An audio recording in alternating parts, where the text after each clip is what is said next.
mês de maio, a desintegração da família. Estive pensando bastante, e tem muitos temas favoráveis sobre família, e a gente vai estar ministrando ao longo do mês, mas eu queria fazer um diagnóstico com você hoje, sobre causas, consequências, remédio e, porventura, uma restauração que a gente precisa alcançar na nossa casa. Abra sua Bíblia lá em Mateus, capítulo 12, verso de número 25. Mateus 12, 25 é o verso que eu queria ler com você nessa noite, para a gente começar a meditar, a pensar sobre a nossa família, sobre a nossa casa. Diz assim a palavra do Senhor, Mateus 12, 25. Jesus, conhecendo seus pensamentos, disse-lhes: todo reino dividido contra si mesmo será arruinado, e toda cidade ou casa dividida contra si mesma não subsistirá. Eu vou repetir: todo reino dividido contra si mesmo será arruinado, e toda cidade ou casa dividida contra si mesmo não subsistirá. Nós estamos entrando nesse mês da família, e não é por acaso, porque nunca se falou tanto sobre família. Talvez um grupo diga assim: a família não é mais necessária, a família não é mais importante, a família não é mais, como os antigos diriam, a célula mãe, a célula máter de uma sociedade. Nós podemos construir a nossa sociedade sem pensar na família, sem pensar numa estrutura normativa para o tempo de hoje. Sociólogos, psicólogos, educadores, pedagogos, políticos e religiosos discutem então e se preocupam com a famosa desintegração da família contratual. Mas Jesus tinha diagnosticado isso há muito tempo, porque ele diz no texto que lemos que uma casa dividida contra si mesmo, ela não subsiste. Então Jesus está mostrando para a gente que o grande problema da família, da casa, não está do lado de fora, não é exterior, mas é interior. Quem sabe o esposo com a esposa, o pai com o filho, o irmão. Esses dias eu estava assistindo um corte do Jogo do Brasil, e ainda tem gente que tem a paciência de ver a seleção jogando. De vez em quando eu tenho essa fé. E no meio do jogo, um irmão bateu no outro. Não sei quantos viram isso aí. Ele brigou com outro irmão no meio da transmissão, e isso chamou mais atenção do que o jogo de futebol. Mas família é isso. Às vezes é o conflito, é a guerra, é a crise, é a chateação, mas também é a cura que o céu tem sobre nós, amém? Você já entrou numa casa onde ninguém brigava, mas talvez ali ninguém se falava também, onde todo mundo estava no celular, onde talvez não tinha um grito, e você sente: essa casa não está em guerra, mas na verdade também não é um ambiente saudável, porque o silêncio nem sempre é paz, às vezes é só a desconexão. Mas Deus, Ele não quer tratar apenas as crises visíveis da nossa vida, mas também as crises invisíveis, aquilo que porventura você não percebe, aquilo que porventura precisa ser tratado na sua alma, no seu espírito. E a unção de Deus está sobre esse lugar, para restaurar casamentos, para sarar feridas, para liberar perdão onde precisa ser liberado, e para reconstruir a tua casa, meu irmão. E quem crê, dê um glória a Deus. Aleluia. Então a gente vai navegar, vamos pensar sobre 4 elementos principais, para entendermos desde a doença até a cura que Deus tem para nós. Então, em primeiro lugar, qual é a origem dessa desintegração? Existem 4 aspectos principais. Número 1, a desconfiança a respeito da bondade de Deus. Então, lá em Gênesis 3, verso de número 6, quando a mulher viu que a árvore parecia agradável ao paladar, atraente aos olhos, e além disso desejável para dela se obter discernimento, tomou o fruto, comeu e deu ao seu marido, que também comeu. Então Deus havia dado um comando a Eva, a primeira família da Bíblia: ei, você tem um jardim pela sua frente, tem a árvore aqui do conhecimento do bem e do mal, tem a árvore da vida, mas só essa árvore aqui, no meio do jardim, não coma, não toque, não pense nela. Mas quando a gente começa de fato a desconfiar a respeito, se Deus é bom, será que é o ano realmente do extraordinário? Será que realmente Deus está cuidando da minha casa? Será que realmente era esse trabalho? Será que realmente valeu a pena ter esse filho? Será? A gente vai questionando, e a desconfiança vai corroendo o nosso coração. Foi assim com Eva. Em segundo lugar, há um desejo dentro de nós de determinar o que é certo sem Deus. Porque a gente vive no tempo do achismo. Pessoas dizem assim: eu entendo que seja isso, eu entendo que seja aquilo, é a minha opinião, não existem verdades absolutas. E a gente vai dizendo coisas, mas sem ter o embasamento. Tem um lado, tem o outro e tem a verdade. Só existe uma verdade. E quando cremos na verdade do Senhor, ela liberta a nossa alma, amém? Então eu preciso estudar, eu preciso mergulhar, e eu preciso entender que Deus é a palavra final sobre a minha vida, sobre a minha casa, sobre a minha história. É Ele que guia o meu caminho, que guia aquilo que eu faço ou que eu não faço. Em terceiro lugar, há um desejo dentro de nós de ser como Deus. Eva foi enganada, porque Deus disse que certamente ela morreria, e a serpente disse assim: não, você na verdade você vai ser igual a Deus, você vai ser grande, você vai ser alguém relevante, você vai ser alguém diferenciado. Então esse egoísmo escondido dentro da gente toma conta, toma o volante da vida, e nós queremos nos parecer com Deus, nos parecer com uma celebridade, e a busca por like, por conhecimento, nos faz, na verdade, viver uma vida egoísta, longe do Senhor, longe do céu, mas próximo do altar que está lá dentro do nosso coração, onde nós estamos reinando. Em quarto lugar, existe a desobediência e a rejeição de Deus.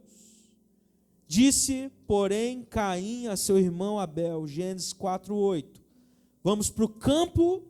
Quando estavam lá, Caim atacou o seu irmão e o matou. Nós vemos a partir desse momento um tempo de desobediência, de rejeição. O primeiro problema da família, amado, não foi financeiro, não foi moral. O primeiro problema da família não foi emocional, ele foi espiritual, porque quando a tua casa rompe com o Senhor, tudo começa a ruir. Quando você rompe com a presença de Deus, quando a tua casa não é mais um altar de adoração, algo está acontecendo errado na sua vida.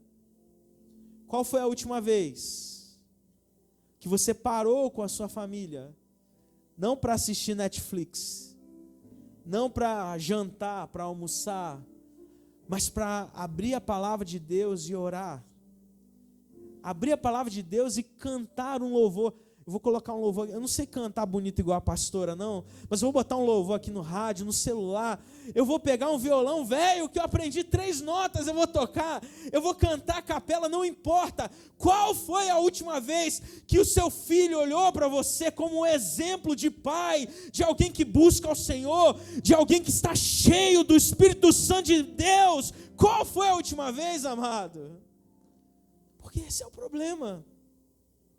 O problema não é dinheiro, o problema não é emoção, mas o problema é o espiritual, é o Espírito de Deus que está se apagando, está sendo apagado na nossa vida. Quando Deus sai do centro, o ego entra.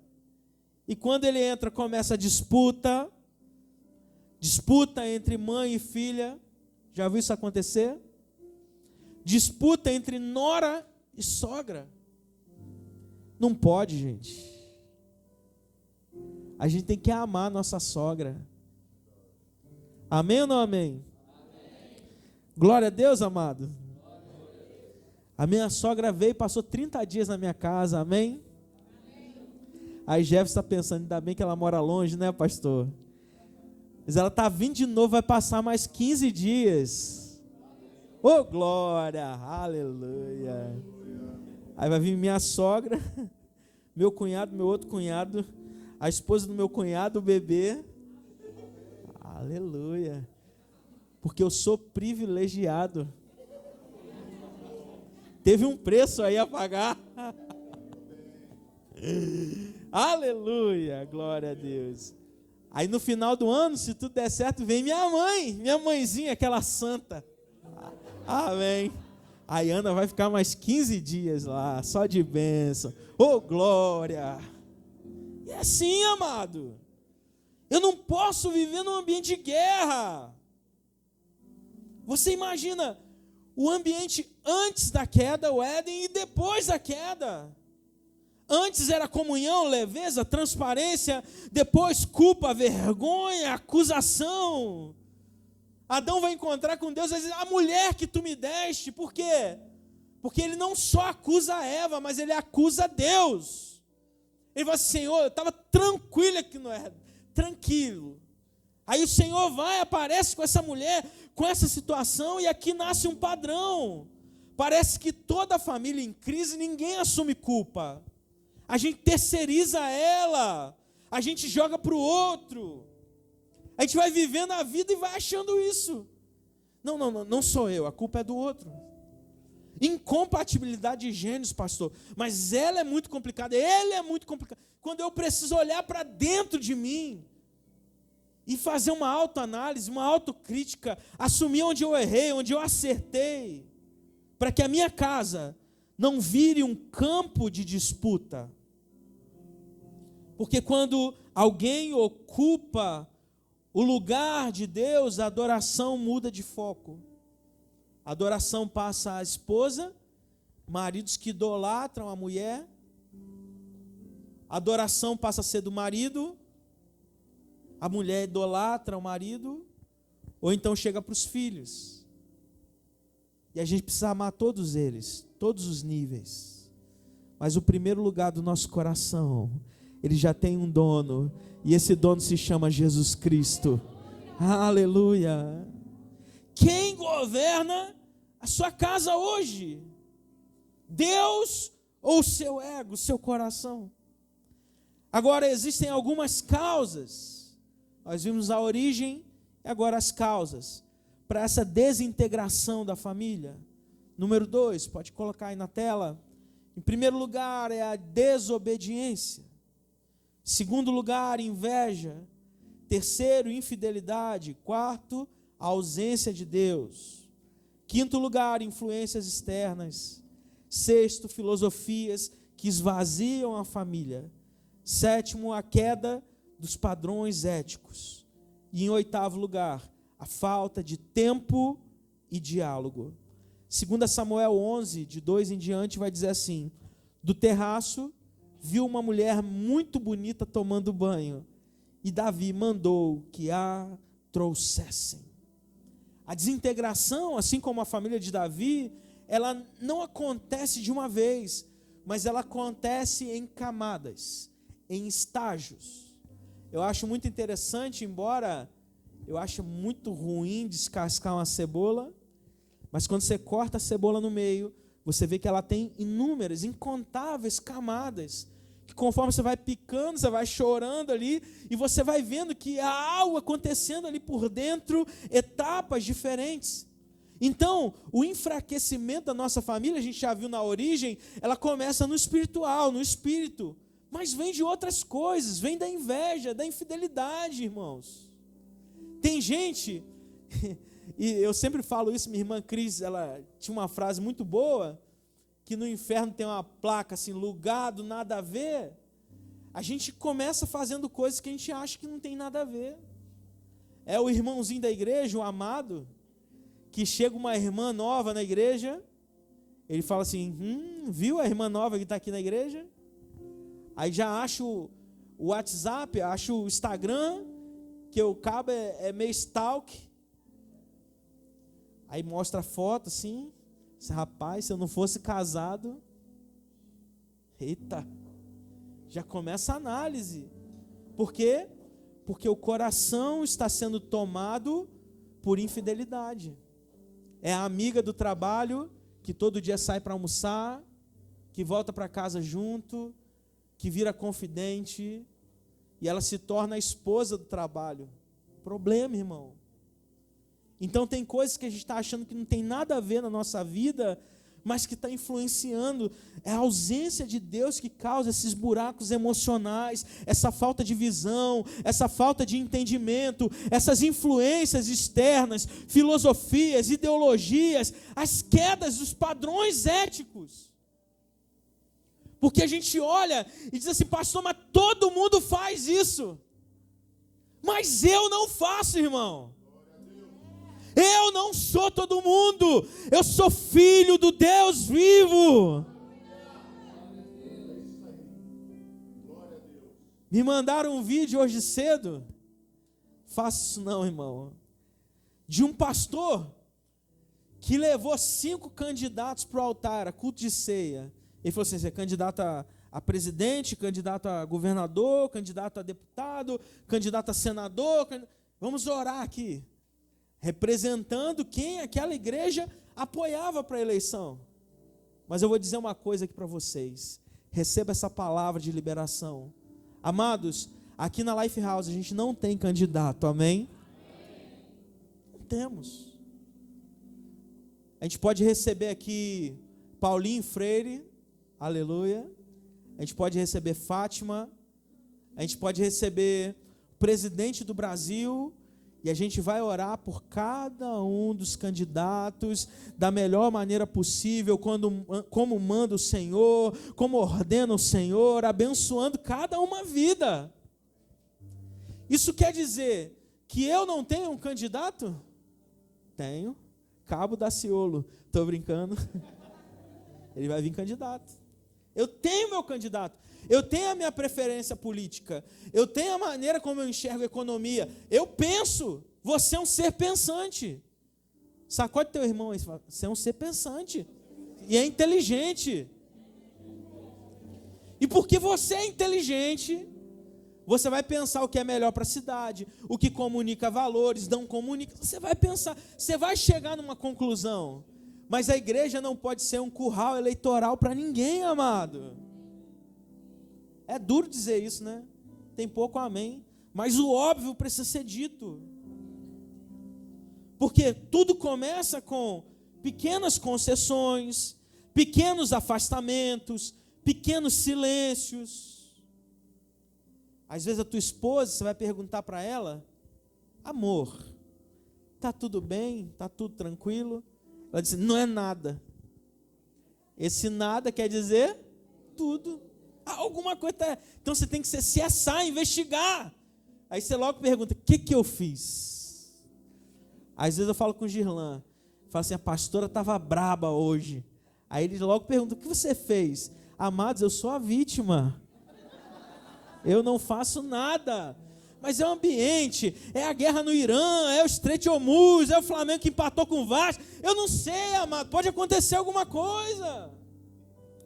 Mas eu tenho que estar atento, eu tenho que entender. Davi, ele cai no momento onde os reis, eles deviam estar na guerra, guerreando, lutando, fazendo algo, mas ele estava em casa, ocioso. E talvez por a nossa mente não estar trabalhando, por acaso a gente não está fazendo alguma coisa, a gente olha para onde não deveria, a gente faz o que não deveria, a gente alimenta aquilo que já era para ter sido cortado da nossa vida. Grandes quedas começam com pequenos, tudo bem, tudo bem, tudo bem.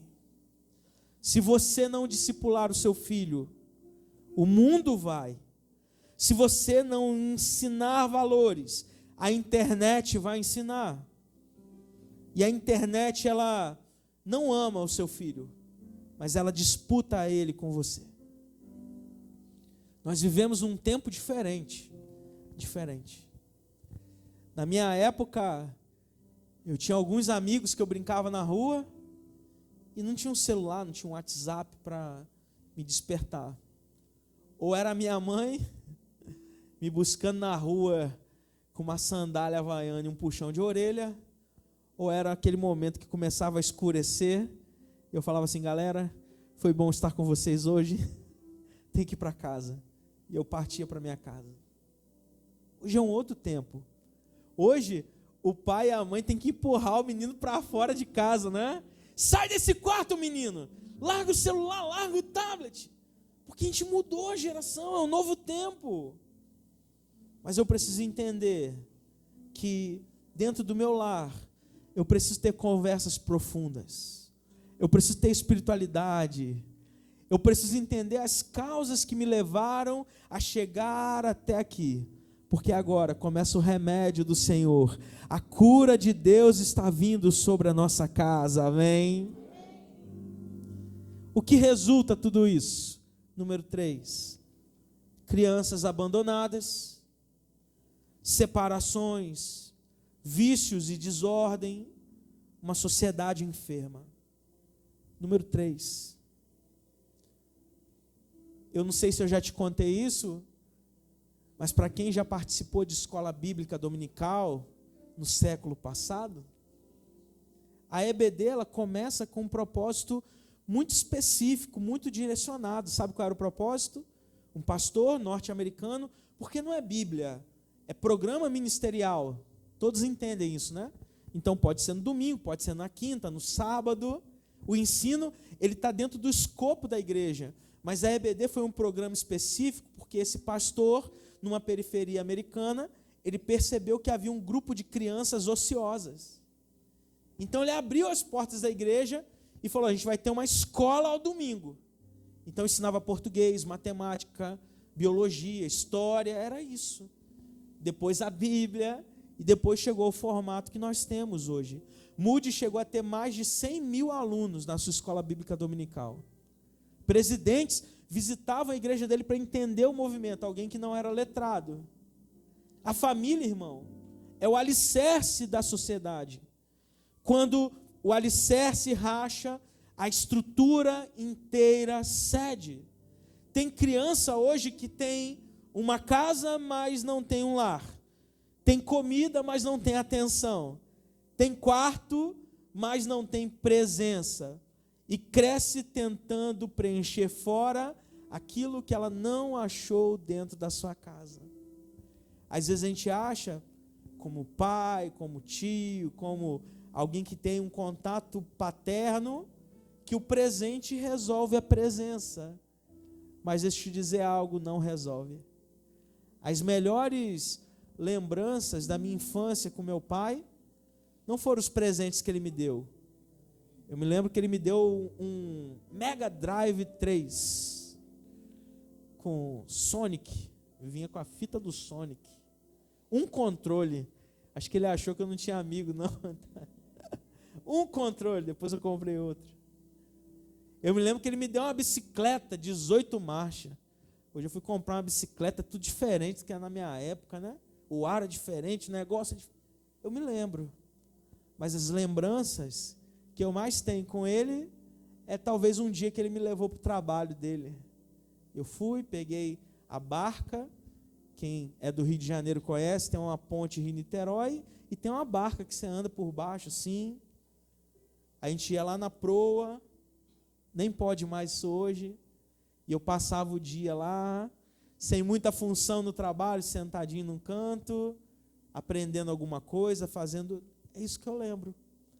Porque a presença, ela vale muito mais que o presente.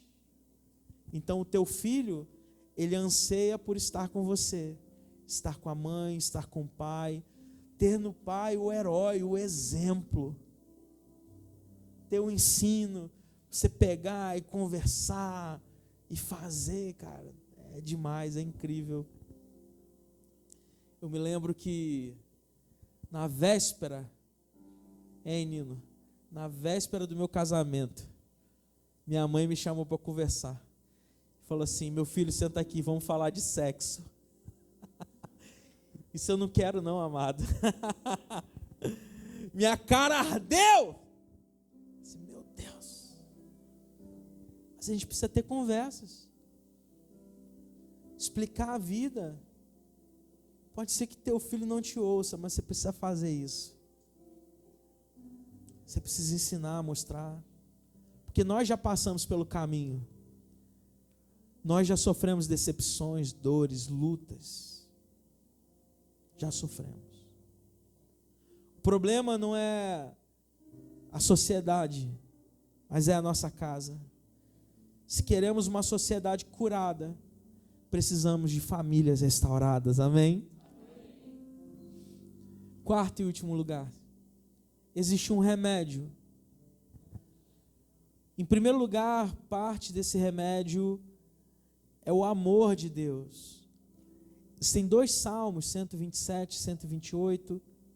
É um cântico, na verdade, de peregrinação, que diz assim: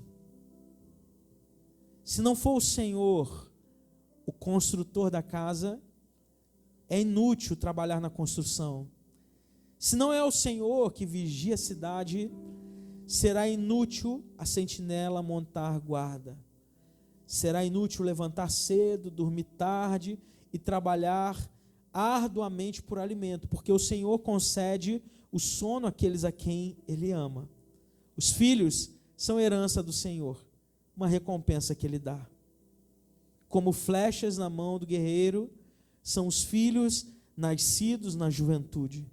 Como é feliz o homem que tem a sua aljava cheia deles.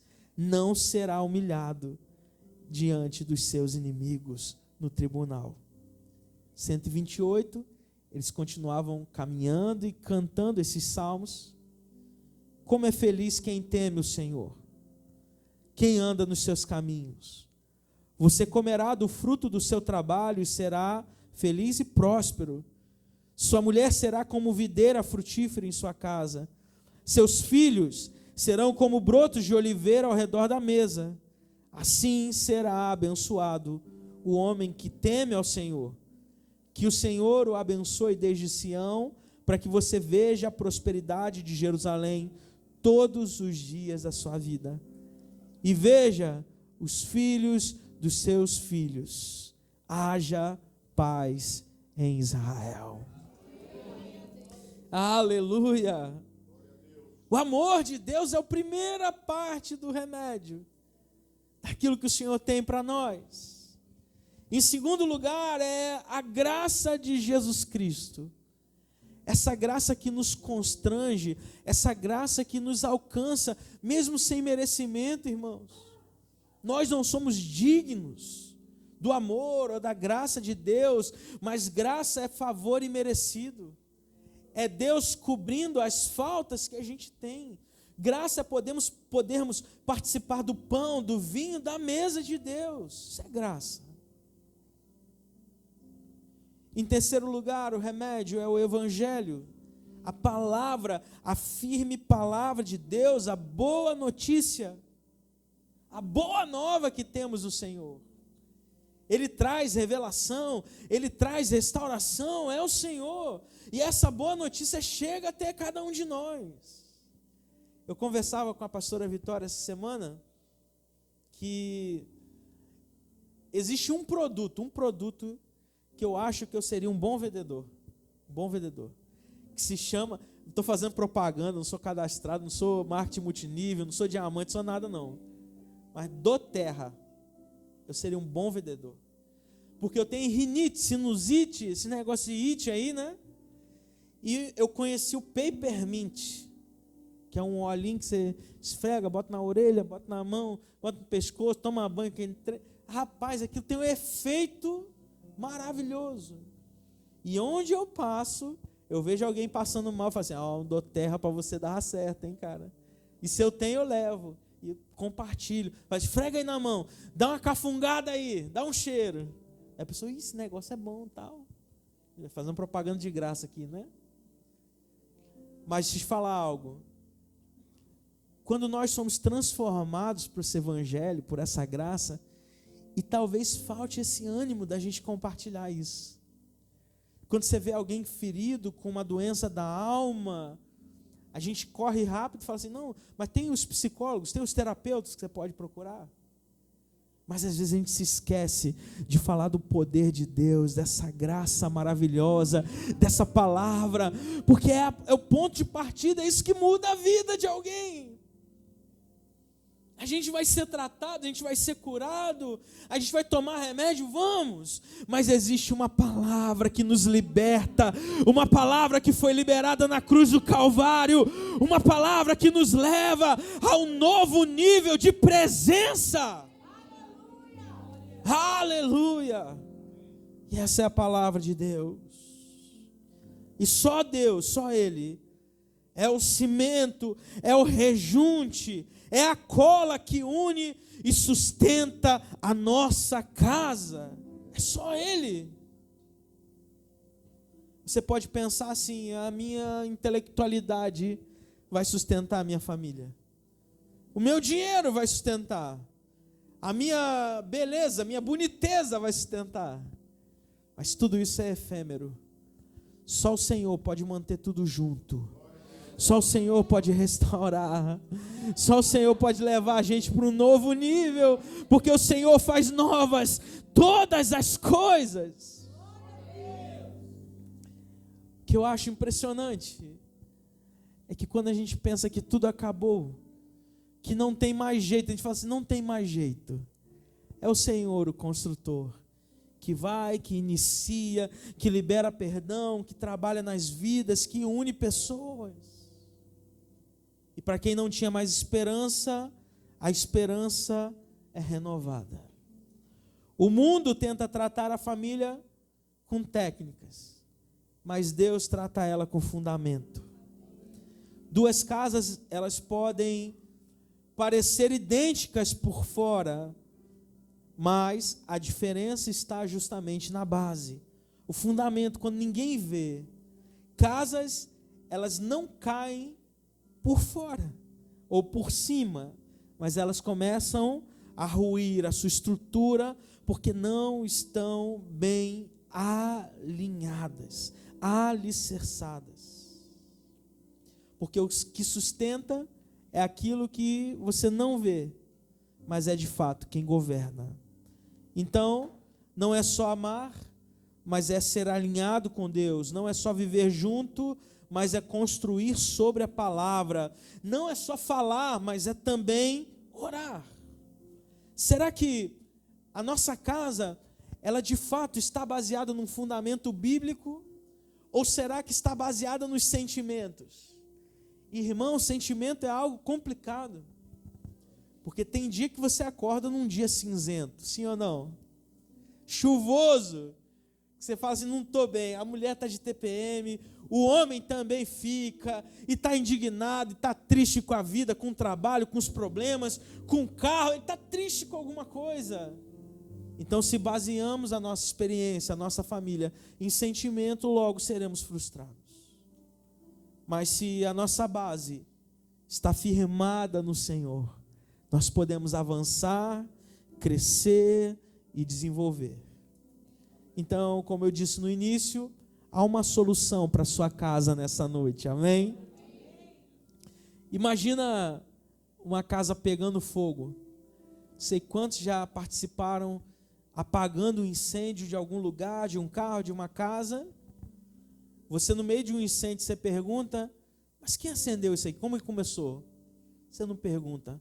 Porque você está preocupado em jogar água, você está preocupado em achar um meio de apagar aquele fogo, você está preocupado em mudar aquele quadro, não quem errou primeiro. Você só corre para salvar aquilo que ainda dá.